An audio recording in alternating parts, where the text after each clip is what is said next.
You are listening to 99.1 WQRT LP Indianapolis, and this is Create Here. Produced by artists and curators from Big Car Collaborative, Create Here is your place to listen to conversations with people making intriguing, innovative, and impactful things happen on the cultural front in Indianapolis, Indiana, and beyond. Find out more and access additional episodes at WQRT.org.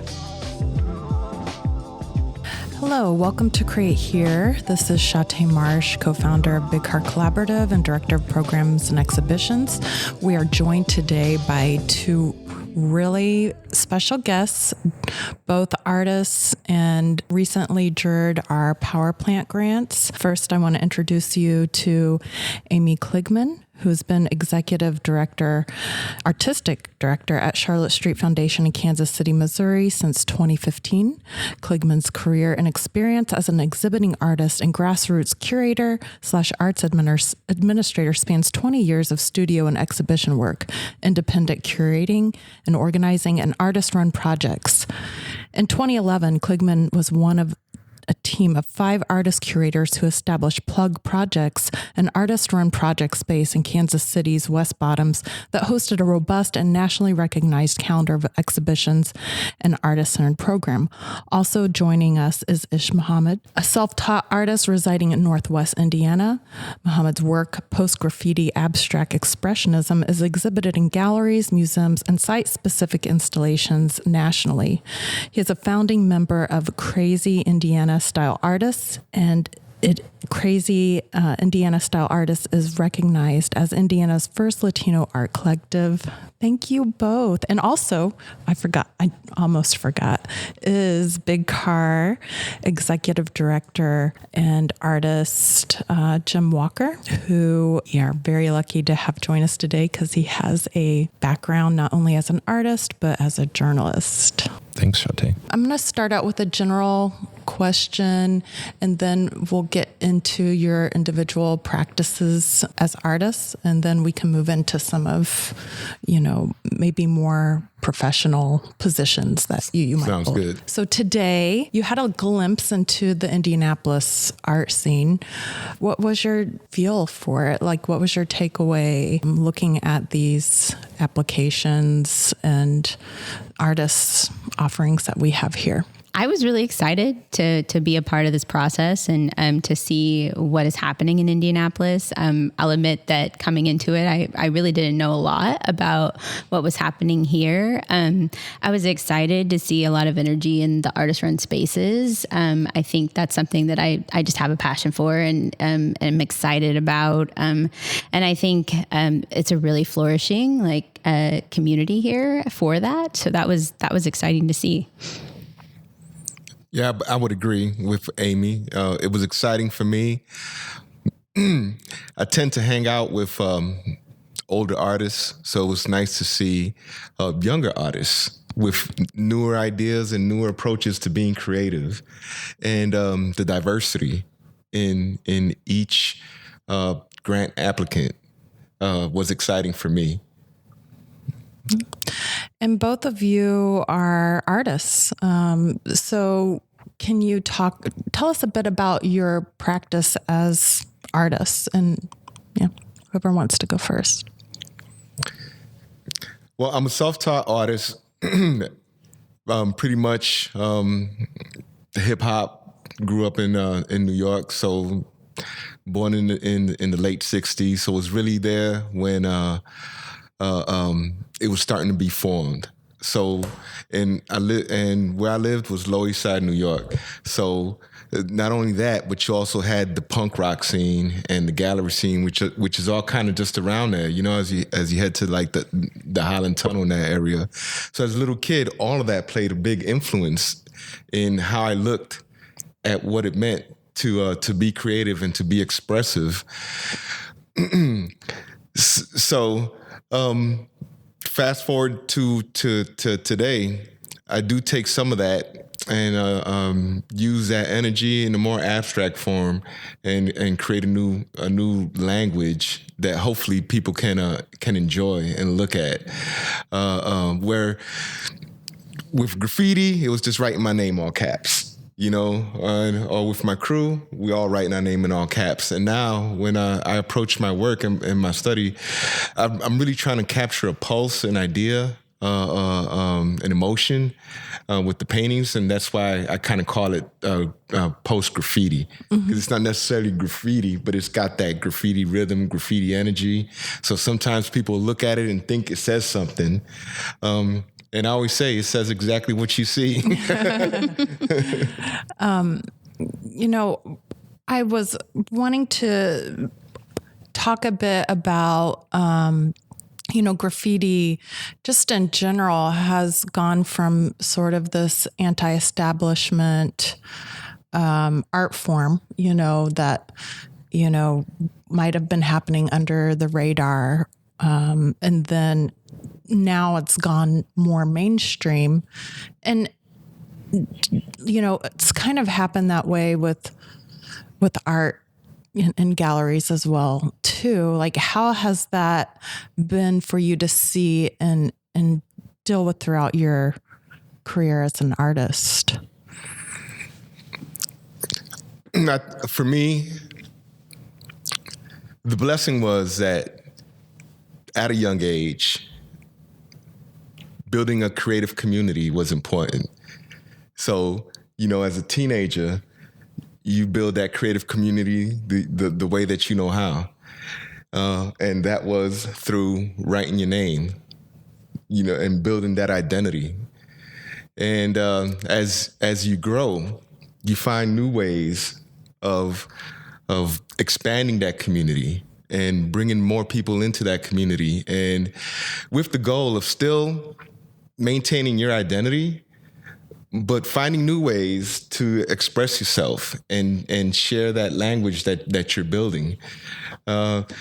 So fast forward to now, I think what we're seeing more than anything is people have learned how to use spray paint, and they've learned how to use it real good. So they may not necessarily be linked to like the graffiti writing culture, the style writing culture, but they have branched off some of the tools that are used in the graffiti writing culture to build that identity, to build that crew, so hopefully that helped. I feel like I went off on a tangent. Yeah. So, Amy, the one thing that we've been talking about is some parallels between your organization and what we do here at Big Car. And can you talk a little bit about the balance between being an artist and an administrator, and what it takes for you to wear those multiple hats in your life?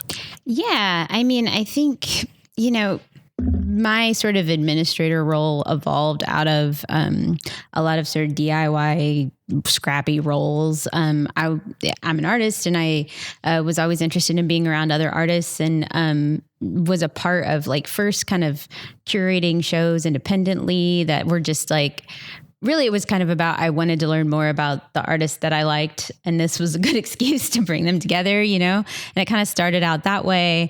And then, I think, I moved to Kansas City, and there were opportunities to do independent curating there. But through that, I met some other people who were interested in that, and we had an artist run space.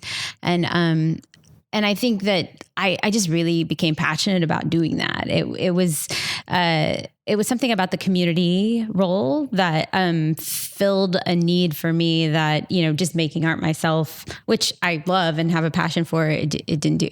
So, I mean, I think it's hard to maintain like all those different aspects of my practice in terms of just like time and finite capacity of human beings, but I think that they feed each other, it's like, I'm very happy to be in a role where, the practice that I have that is personal to me informs what I do in my day job, and my day job informs my practice too. And I think that all feels really good and healthy and holistic, and I like that about the way I live my life. And my husband is also a painter and has been in different aspects of this kind of curatorial work with me. And I don't know. I think that we operate in our lives very holistically. It's like it's all sort of part of the same soup, and that feels good.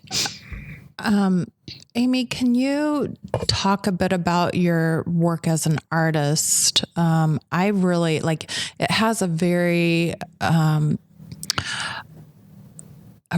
rich color palette that I really am attracted to too. Like I really love the makeup of your work just as an artist. Can you tell us more a bit about that? Yeah. I mean, I think my work, so I did, I grew up making art, but I kind of was building a commercial practice. So like I knew that, I went to art school, but I went for illustration, and I was really interested in pattern and surface design and color. And anyway, I started off my career in a commercial art way. And I was learning a lot about color, about pattern, about like sort of what it means emotionally, about the history of those things. And those became tools that I would then use in my fine art practice. I'm also really interested in like ideas about class and ideas about celebrations and milestones and rituals. And all those things were kind of fed by, again, like things I was learning in the day jobs I had as an illustrator. I worked for a greeting card company for 15 years. And, like there were things that I was learning through that have then now informed both my aesthetic, which I think, kind of pulls from really celebratory moments or these milestone moments a lot, which does have like, kind of I don't know, like a lot of color associated with it, a lot of like energy, like, cause you think about like when you're having a birthday party or it's a holiday, like there's an energy that is captured in all of that, sort of the things that bring those rituals to life. So, anyway, I'm picking up on those cues in my work. And Ish, with your work and starting out, with graffiti and like getting your name out there, how did you move from unconventional galleries, like unconventional art canvases to the gallery space, and when did that become attractive to you, and when did your like practice change where you were like, I'm an artist and I'm gonna create these for a gallery space versus out in the world?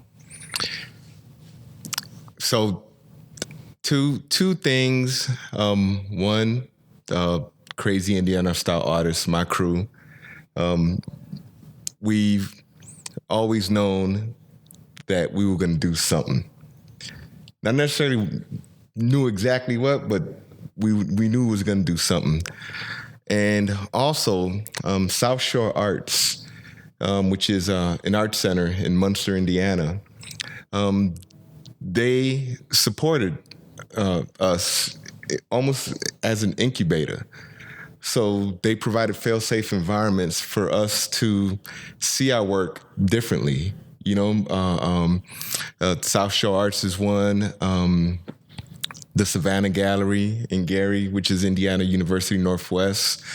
They provided us platforms to tell our story the way we felt it should be told, with no limits. And it just allowed us to see our work differently. Everything from scrapbooks. We got this crazy collection of flyers for hip hop sets from the 80s and just putting them on the wall. I used to write a lot of rap lyrics and just opening a notebook and putting it up on the wall, and pictures and stickers, and being from from our area, it's a steel town community, so you kind of learn how to do stuff. So, so everything from making our own tools or cutting or vinyl cutting, or we need a big styrofoam. How can I find a 5-foot block of foam? It tends to pop up, and then you figure it out. You learn on the fly, and so we had a lot of fail-safe environments and support from each other. So that helped us. My first canvas was given to me by Marco Salazar, Buster. He's no longer active in the crew, but that was like my first canvas to paint. And I made a painting, and from there we started doing more paintings. And we didn't necessarily have at that time a space to show our work. All of us were pretty much self-taught, or still kind of, but that's that graffiti stuff. That's not really what was recognized as gallery quality work. But we felt it was. So we would find ways to show it. We'd get an empty store at a shopping mall, and we'd show our work at the shopping mall. We created our own gallery, CISA Gallery, Crazy Indiana Star Art Gallery, CISA Gallery, and we learned. I had a little bit of electrical background, so we built our walls, and you kind of just do the research. Well, what's a good wall? Oh, I got to put a 1/2-inch wood, behind the plywood. All right, I'm gonna do that. Oh, the lights should be like this. This is the temperature. Okay, that's what we're gonna do. And so the gallery looked real nice, and we just learned. We experimented, and we even invited artists from Indianapolis, Berlin, Mr. Marvel. I don't know, that's from way back, but their artwork was interesting. So we would take chances. We would invite the public. We would learn. We had a giant stage. So another activity that we did was there wasn't really a platform for bands that are starting out. So what we did is like, all right, you could play, and we get 50% of whatever's at the door. So if nobody came, then nobody came, no money. But if it got packed, then there was some money. And it was really more to help the band kind of realize that that's an important part of your music, having that audience, so that way you can kind of self-fund your projects. Yeah. One thing that I think we all have in common is we're working in areas of cities that were forgotten about or were neglected. We're in this space right now seeing slides that are playing, and we see things from Gary. And we talked before, Amy, about parts of Kansas City that artists moved into that were just basically left behind and forgotten about. And then we're sitting in a space like this in the Tube Factory that was another one that was just abandoned after its use wasn't necessary as much as it was. When you think about your work and how that relates to this thing that's pretty specific to the Midwest, can you talk a little bit about, why it's important to use those spaces, or to, in some cases, adorn those spaces with public art or graffiti art? Yeah. I mean, one thing I think about a lot in terms of making art in the Midwest and having art spaces in the Midwest is that, there's not the same kind of maybe density as there is in, other art centers. But one thing you probably do have access to is different kinds of space. And I don't know, one thing that I thought was really rich and exciting about being an artist in Kansas City is that, there were spaces that were, not exorbitant to engage. And Charlotte Street, where I work now as the executive artistic director, there's a history with that space of working in, kind of empty downtown spaces. I think that I don't know. There's an energy that came from that, like from artists, kind of just popping up in places that there wasn't anything happening. There were like abandoned retail spaces or abandoned industrial spaces. I think now we're also thinking a lot about like the implications of like gentrification and things that sometimes come with artists, inhabiting some of those spaces, and how the ripple effects can kind of get out of control. And I think that I see a lot of cities in the Midwest now trying to kind of get a handle on that, and catch a balance of, we need this art and these things to exist, and we want them to have these spaces, or have space just exist, right? And then I think there's simultaneously a desire for things to genuinely be of the neighborhoods they're in. And, how do we make that happen? And I don't know, I think what's exciting to me now as I'm looking at spaces in the Midwest, and this is one of them, is how rich that can be, when there is a genuine effort and an interest in figuring things out from the neighborhood, and what can and should this be? What is an art space anymore anyway, And I think that there's some really cool things, and maybe I see them happening mostly in the Midwest or in these smaller cities, because I don't know, there's space there to play things out and to try it and to, I don't know, figure out what works. Mm-hmm. And so, Amy, can you tell though what, like, Charlotte Street Foundation? What is Charlotte Street Foundation? Yeah, I'll talk a little bit more about Charlotte Street. So, Charlotte Street Foundation is an organization that started off as a grant making entity for artists. It was 25 years ago. It's been around for a while. Those grants, the first grants, were grants to individual artists, and it was sort of a response to when the NEA stopped funding individual artists. It was like, how are artists going to do their work? Because, that to think that artists are going to like sell work and that's going to like be how they maintain a practice is just like, well, it's just not happening. Wouldn't it be great if it were, but it's just not. And so there was this idea, David Hughes Jr., who's the founder of Charlotte Street, was really inspired by actually a home of artists, like a man named John Pushek, who was an artist in Kansas City, who had a home where he would host artists, and they would come and they would, kind of support each other. They would feed each other. They had music. It was a community, right? And I think David was really inspired by this idea that artists were supporting each other, but he was also like kind of troubled by it. Like, they don't have a whole lot and they're having to like hold each other up, and, could the community support the artists more?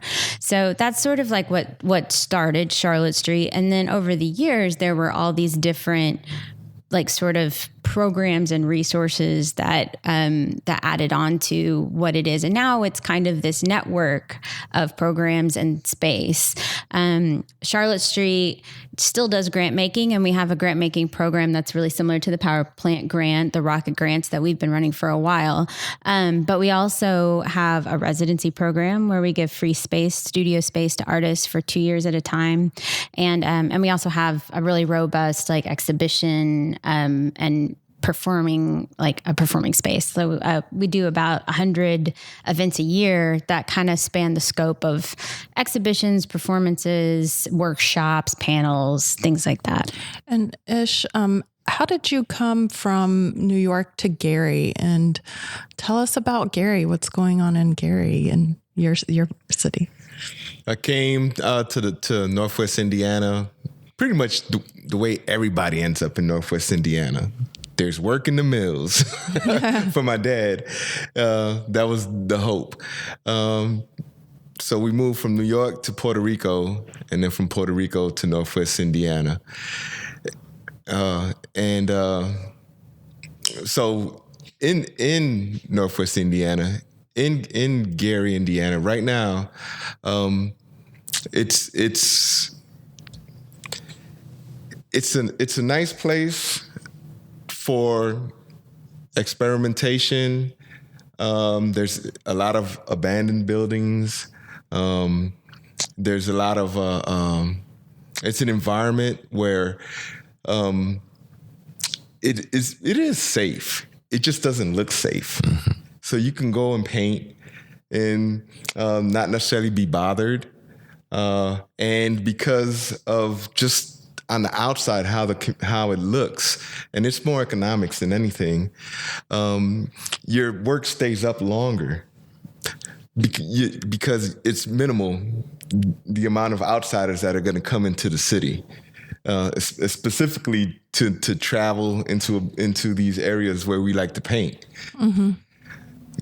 There's other organizations, and Gary, Indiana, like the Miller Beach community has always been creative. It's that creative generation. It's slightly older now, so now what's coming in. It's this younger group. So you have like the DK Devils.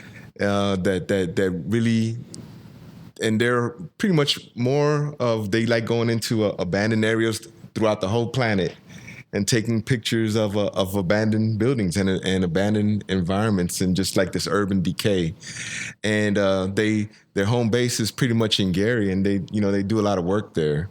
So you have our artists and organizers like Tyrell Anderson, from Gary, that's doing stuff. You have the Miller Beach Arts and Creative District that really focus on local artists showing their work. And so they provide a good platform for emerging artists to practice. They're not going to get it right. The blessing is that the curator, Gary Henderson, he's a professional installer. He's a professional art handler. So he displays your work beautifully. And so that helps because now you're building that eye that somebody already else has. And you're retaining that for when you get that chance to do it. We do a lot of graffiti in Gary, in the Bronx area, Midtown. And we create these unofficial festivals that really were the model for these modern art festivals that they have. We'll have some artists paint, we'll have some music, we'll have some food. Well, that's kind of what we used to do. We used to just find a strip, like even here in Indianapolis, we would do subsurface. We'd paint in Tent City. That's organized by IWS, Matt Lawrence and Dan Thompson and Ben Long. And we'd paint. Somebody would pull out a grill and somebody would DJ, and that was like our fest. And people would come, like the artists, and nobody got paid. And we would come from, and Indianapolis is in such a good spot, and because they'd come from Tennessee, Kentucky, Ohio, Chicago, because everywhere is like 3 hours and under to get to Indianapolis. And then the Fab Crew, they were such great hosts with beautiful walls that it was just this one area that was just a peaceful opportunity for fellowship. And it expanded, and I think a lot of people saw that and felt that, and I think some of that is what's being modeled today with the larger street art, public art mural festivals. One thing I picked up on that you just said that I'd like you to talk more about, but really when I think about, I'd like both of you to talk about this is, you said that, when you would create a piece, your work would stay up longer, so with, can you talk a bit, both of you, about how, there's the temporary, like everything's ephemeral in a way though. So even when you put together an exhibit per se, it's temporary. So, but when you have something, like it's different for me, like when I put together an exhibit with an artist, I know it's temporary and there's like this birthing and then this loss, essentially. But for you, you never know when you're going to lose it. Yeah. Can you talk a bit about like how you create something and then with the knowledge that you could lose it at any time, and what does that mean to you? Yeah. I mean, I think both on a personal level, like I have a series of work that was installation work, and I really loved making that work. I would use like party materials, and I would repurpose them to create these like really dense installations. And I really liked that the space could be incredibly transformed in a short amount of time. And it felt special that like whatever happened in that space in that time was sort of finite, and then it would go away. I do like, as an administrator or like as somebody who's like programming a space or being a part of programming a space, we also see a lot of things like come and go through Charlotte Street. And I've even seen like spaces come and go, and there is something about that is like, I don't know, like a sense of loss or like a grief that happens when you put a lot of yourself and of your energy into a thing that doesn't last. But I also think we put these things out there just knowing that, they're there for a moment and people are responding to them in that moment. And like, that's sort of the thing that lasts. It's like the people. And I kind of feel like without the people, like, then it really would be sad. And maybe that's why things were so sad during COVID, or like, that time period when we weren't coming together as much. It was really, I think it was really hard on artists, hard on everybody, obviously, for all of the reasons, right? But I think there was this thing where, it just felt a little bit like nothing matters because it's not being shared. Right. Mm-hmm. And, I don't know, I'm very happy to be back in a space where sharing is happening again. It means that those things are mattering again in some way. Yeah, that's good, Amy. Yeah. I always got a saying, I am here. Now, does it matter? And does it matter is where all the communication really takes place, because you can have somebody come with a bucket of beige and they can say, I am here. Now, doesn't matter to you. I just buffed your stuff, So there's always like this dialogue. Once you take that step to mark your environment, and how it matters is important. So, yeah, sometimes we lose it. It's how you lose it that's important.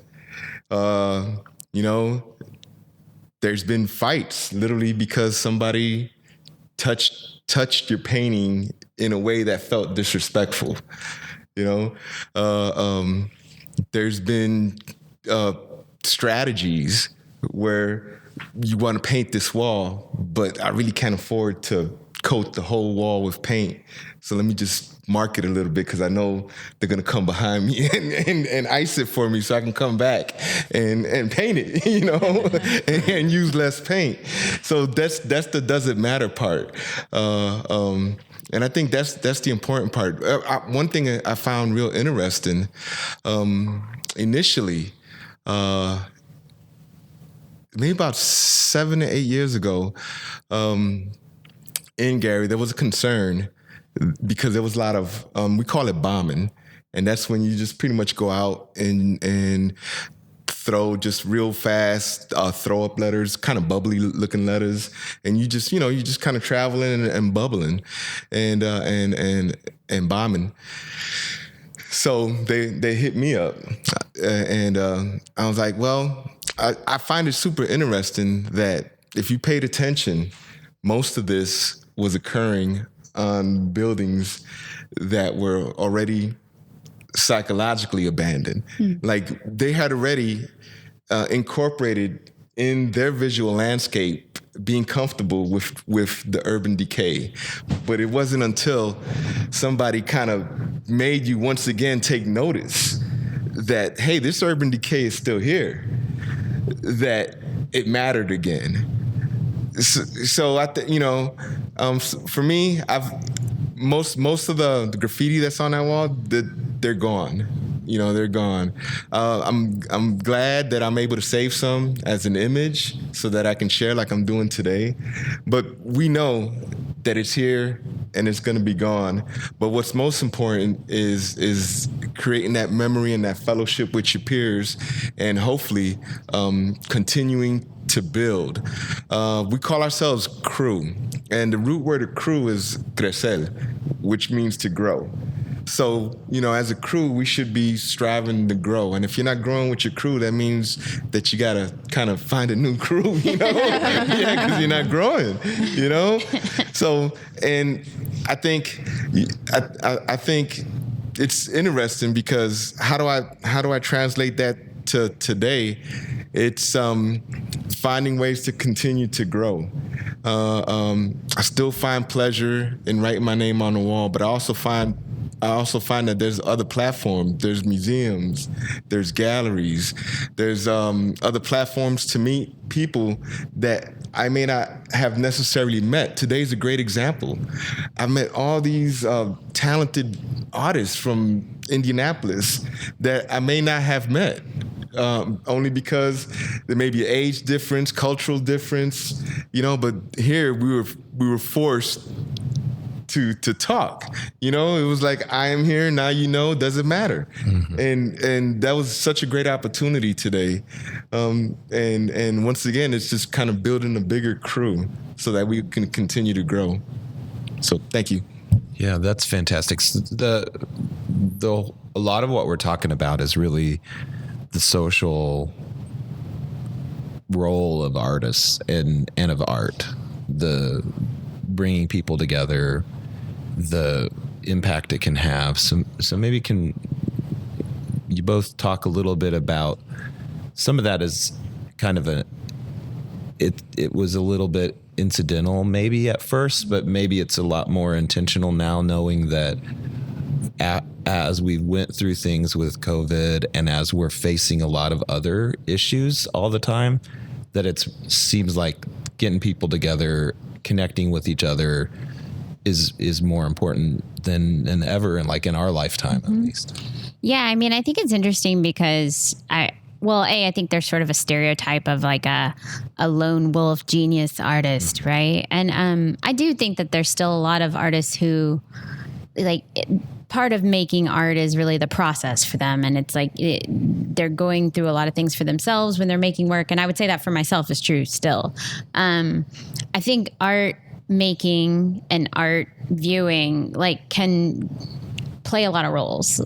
But I do think that for me, the sort of community aspect, the aspect of art making that became art community making or art community participating in, just became hyper important. And I don't know. I mean, I grew up in Southern Indiana, and it was a very small town.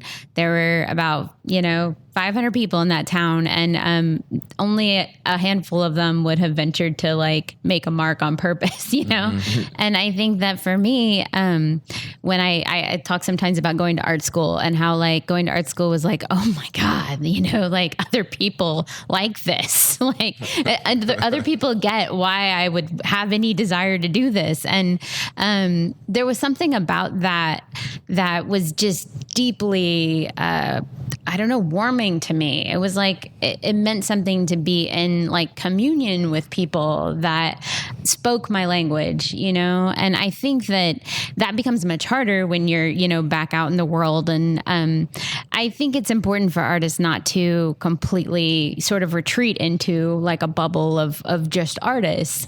But I also think it's important for artists to function in society as sort of this thing that's always churning up like ideas and pushing. You were talking earlier, Ish, about like how artists or like your role on a certain group of people might sometimes be to just be like the risk taker, like the person who says the thing that nobody else is willing to say. And, and I think that comes from artists being used to failing all the time. Yeah. Like, like you have to fail 100,000 times before anybody ever like considers you an artist or says like, hey, like you're good at that. Like it means that you kept doing it enough that you suffered and failed and were bad at it 100,000 times. And so it's like, I think we're used to being okay with, saying a thing that might not be 100% right or trying a thing that might not be 100% right. And that has a real function in society. And it's important for artists to be out in the world demonstrating that. Mm-hmm. One thing I would like you both to talk about is struggle. Ish, you had mentioned that you had a piece at a museum that people had an issue with, but also at any point in your career were you like, I just want to give up? And how did you pull through that? Because I think that's something a lot of artists go through different times. And some artists do give up and then they, stop making. Have you gone through anything like that? Tell us a bit about your struggles, maybe just with maybe the public having an issue or, just like, oh my gosh, almost like a, I'm losing recall for words. Sorry. Not an identity crisis, but, what's the word I'm looking for? Like existential crisis. Mm-hmm. I think for me, I've internally, I know I'm a creative being, and and I know that I'm comfortable with showing my work and learning how to develop my visual language. The struggle for me was, I was young and wild. So I was a teenage dad, so at 15, 16 years old, I was already a parent. And, by the time I was 18, I was a parent of two. And there was a time when I was a single dad raising three. So then I married and now I was raising four. So the struggle for me was what really matters? What is most important for me? So the struggle was finding that balance of how can I be all the roles at the same time. How can I be a father for my children? How can I be a crew member for my crew? I was going to school at the time, pursuing my degree in engineering. So how can I be that student? How can I be a husband? How can I balance all those roles? So that for me was a real struggle in my 20s. And I was blessed because I found, or she found me, maybe. Who knows? If she tells her she found me, she saved me. But I'm blessed. Stephanie and I, we've been married for 30 years. But she walked into a ready-made family. She was 19 when we were dating, 20 when we married. And it was almost like, okay, there you go. You got 3 children, and just that struggle and that support that she had to share. And I say that because it is important that you have that support from your peers or people that love you to give you that time or that that space to continue to be creative. And I received that from my wife. She gave me that space to continue to be creative and just chip away. I always say, I didn't have no driver in my golf bag when it came to be an artist. All I had was irons, So I just chipped away. I've been chipping away throughout the whole golf course. I'm so blessed, because I have been able to exhibit in museums, as a self-taught artist, friends throughout the world that are creative, that are doing very well. Yeah, so that's hopefully that helped. I feel like I went on a tangent, but Yeah. No, I mean, I think like struggle is an interesting thing. Like I have certainly had moments where like my work personally like was more or less visible, or like more or less maybe accepted as something that was, seen as art. Coming from a commercial background, I think there were times where I really like kind of second guessed, like, is this something that would be shown in an like, would this go in a gallery, or does it feel like an illustration, or like, and I think at first, like a lot of my, doubts were about that. And then later, I think it kind of became this thing of like, well, now am I an artist or am I an administrator? Like, like what am I doing? Am I spending enough time on this thing or that thing to be this thing or that thing? And I think now, maybe one thing I do know is that like, I make work. Like when there is time and space, that is the thing that I have the impulse to do, So like, I don't doubt myself as an artist anymore. And I'm also like not as interested in who sees me as an artist or where that stuff shows up. I'm like, listen, this is just a part of my life. This is something I'm doing. Now, as an administrator, like, because that role is a lot more tied to the community and like, what am I doing if I'm not serving that community? In that space, I guess I am a lot more sensitive to, is this working? Is this not? Is this something that is, worth this or not? And there's definitely been times, especially in like when I first took this job at Charlotte Street, which was the first time I was actually like paid to be an administrator of an arts organization. I certainly had a lot of like insecurities about like, oh my God, should I be the one that is doing this, But what I know is that I love it and I keep doing it because I love doing it. And I think I get better at it because I love doing it. And I guess I trust that. I trust that like, you didn't start out great at anything. So like, keep at it and you'll find your people that teach you the things and that you learn from. And hopefully there's something reciprocal going on there. But, I think we all grow that way. And as an art community, we grow that way. I think we're probably on like a wrap-up question here as we conclude our conversation. One thing that we all have in common at this table is that we're Midwesterners, either originally or through another avenue to get here. But what does that mean, do you think, to be working in the Midwest and to be kind of part of this place and from, or to be kind of adopted into it over time? I'll say the Midwest, everybody has a degree of ingenuity. And you really see that when you leave the Midwest. People from the Midwest, they're known for their work ethics.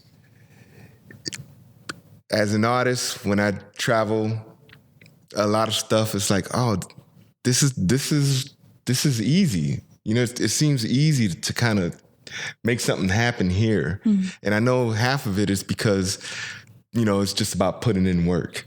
And I think most people in the Midwest, they don't mind putting in the work, and they don't mind figuring out as they go. They learn in real time. So just like you were saying, you're not going to be perfect. Let's just start, and we'll create a feedback loop in our process. So we'll be tweaking and adjusting as we go, and before you know it, we're good. And I think a lot of Midwestern people think that way, whether they know it or not. Mm-hmm.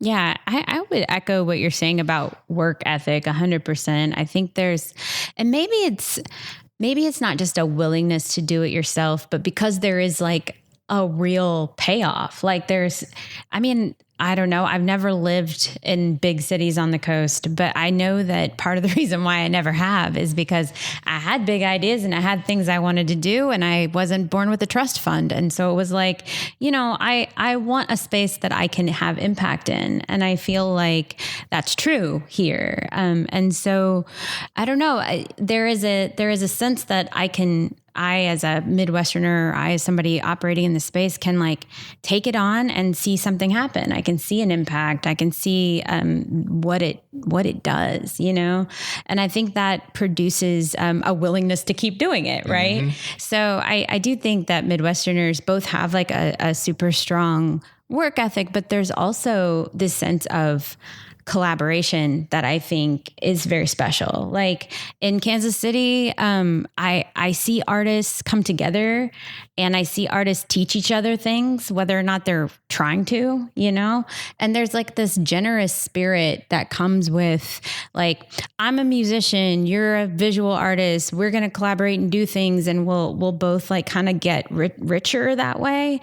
And, I could see that being something happening here too, where, as people start to coexist and, cross paths, there's not that same like sort of like sense of a scarcity mindset where it's like we all have to be so cutthroat that like, there's so many of us trying to get to these like few little resources. That's not the feeling I get from things happening in the arts in the Midwest. And I love that about it, because I feel like we can be more of a space where, it is a space where everybody could win, and I won't say everybody is, because I do think that there's still a lot of like systemic problems that exist that hold folks back.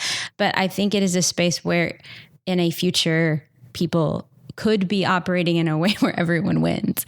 And that's what I want. That's cool.